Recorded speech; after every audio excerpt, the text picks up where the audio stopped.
สบายดีเนาะมื้อนี้ยาโปรเจคเตอร์ลาวก็สิมารีวิวสัญญาณการขโมยรถจักรซึ่งมีชื่อว่าออโต้รูทนี่ก็คืออุปกรณ์ในกล้องสิมีกล้องสัญญาณการขโมยมีรีโมทควบคุมมาให้2ตัวซึ่งว่ากล้องนี่ก็กันน้ำ100%เลยเนาะ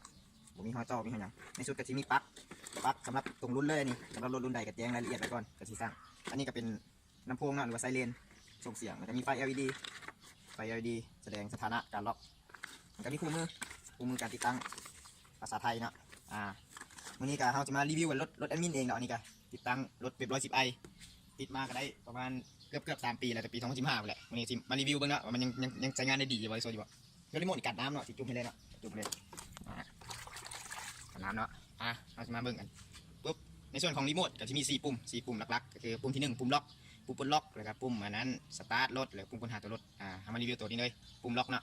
ปุ่มล็อกนี่ก็ล็อกจะมี2แบบเด้อล็อกแบบเปิดเสียงกับล็อกแบบปิดเสียงนะในส่วนของการล็อกแบบเปิดเสียงแล้วกันเราก็กดบันหนึ่งปุ๊บรถก็สิล็อกเนาะสังเกตไฟ LED อยู่นี่ก็สิขึ้นแสดงสถานะการเฮ็ดเวียกบนรถเฮาล็อกไปอยู่ซึ่งว่ามีไผมีหยังมาถึกตัวรถนั่นเนาะ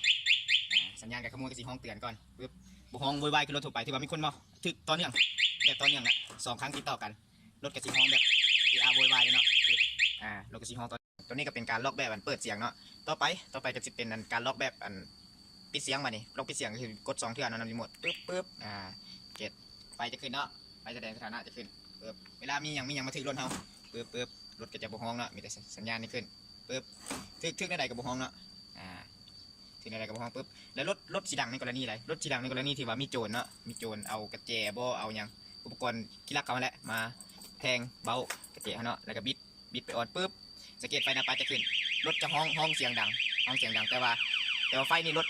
จะบ่สามารถสตาร์ทได้ให้ในโจรสตาร์ทบ่ได้ให้ในใดก็สตาร์ทบ่ได้ในกรณีนี้เฮาได้ยินว่ารถเฮาฮ้องเนาะเฮาบ่ควรบีบปลดล็อกเนาะให้เฮาแล่นมาเบิ่งรถเฮาก่อนว่ารถเฮายังปลอดภัยบ่แต่ว่ารถเฮาดังนี่เฮามีแต่กดปุ่มนี้ปึ๊บกดปุ่มล็อกอีกทีนึงเนาะปึ๊บ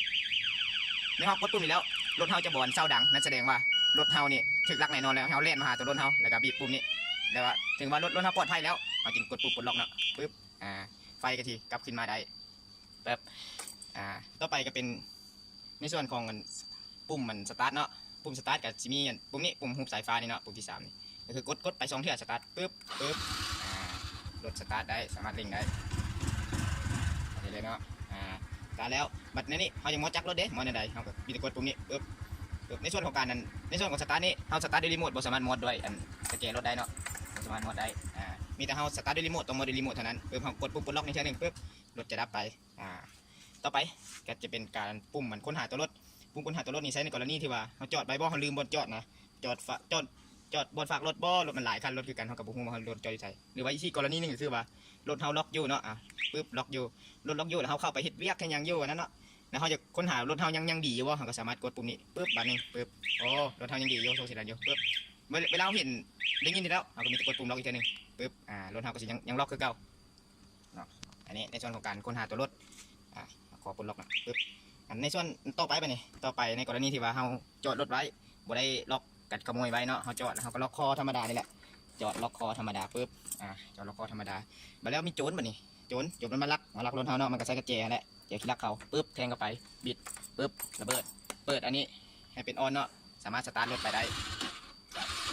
สามารถสตาร์ทรถเนาะสามารถสตาร์ทรถเร่งรถไปได้สามารถสตาร์ทรถเร่งรถไปได้ในกรณีนี้เขาเห็นบ่นี่เขาเห็นโอ้อันนั้นมันรถเฮาเราว่ามันถึกลักแล้ววะนี่ในรัศมีที่ว่าเขาเห็นเนาะประมาณ50หรือว่า100 เมตรเนาะอันนี้ก็ขึ้นกับรีโมทความอย่างของธาตุเนาะในรัศมี50-100 เมตรเขาเห็นโอ้มันลักรถเฮาเนี่ยนั้นรถเฮาเขาต้องกดปุ่มล็อกรถเนาะกดปุ่มล็อกรถเฮาจะดับทันทีเลยเฮาบ่ควรกดปุ่มมันปลดล็อกรถนี่เนาะเอาเฮาใส่สาธิตให้มึงกดปุ่มล็อกปุ๊บปลดล็อกปุ๊บกดปลดล็อกปุ๊บไฟก็สิขึ้นแล้วเฮ็ดให้โจรนี่นะสามารถสตาร์ทรถเฮาต่อไปได้อันนี้เฮาบ่แนะนำให้กดปุ่มมันปลดล็อกเนาะ